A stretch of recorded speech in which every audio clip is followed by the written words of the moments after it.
Algo muito preocupante, banda que botem 3 ministros a subir avião, vai Holanda, caminho com custo de vida está seguir subir aqui na Aruba, corrente, água está seguir subir, nós temos problema de nos beach nang, overtourism, of the underdevelopment, tour é tópico nang é hoop importante e nós pensionado nang, nang 65 plus, nós temos problema nang hoop sério na Aruba, para ora bohaya, tanto ministro tabula e abandonar a isla aqui.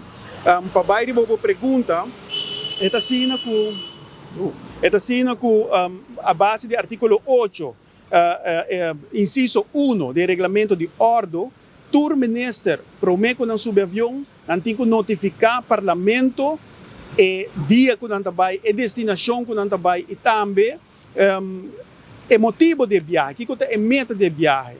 E para nós, surpresa, desagradável, nós estamos com o ministro, primeiro-ministro está na Holanda, mas a nós que temos que controlar, se você está fazendo meu trabalho de controle, meu trabalho ainda nós não arranha nenhum toestem, of não manda nenhuma informação tocante de viagem de primeiro-ministro na Holanda. Banda de sei, nós temos o ministro Geoffrey Wever também viaja para a Holanda. E a nós trabalho, nosso trabalho de controle, questionar, para que você vai para a Holanda, e tampouco via médio da imprensa, bolso médio ng mês, bolso médio mês, e não se bihanha sa o senhor Geoffrey Wever também rolando para papia de desmantelação de uma refineria. De que dia, por exemplo, de que dia o ministro Geoffrey Wever está ministro encarregado com energia? Minuto compro de com o governo aqui da traja.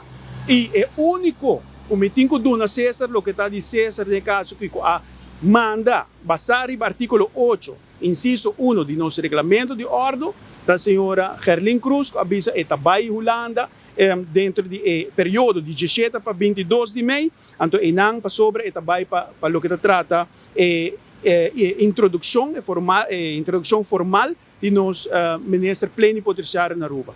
Sabe que algo grave a trobe que passa e nos parlamento mais stil, nenhum gente está bisa nada. Well, a nós como fração de PPA que está fazendo nosso trabalho de controlar, nós temos que sair denunciar isso aqui. Ministro que está vai atender aspecto não com nota de sua carteira.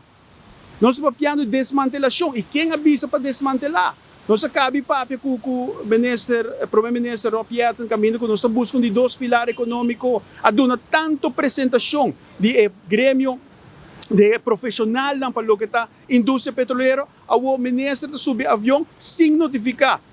Parlamento de Aruba, que vai tomar viagem, vai para arriba carteira com nota sua carteira. Então, isso aqui é algo muito lamentável e nosso primeiro-ministro também não manda nenhum anúncio, notificação, basado no regulamento de ordem, que esta vai viajar para Holanda ou viagem de trabalho. Então, isso aqui é algo que não por é algo que nós está denunciar categoricamente aqui dentro do pueblo de Aruba.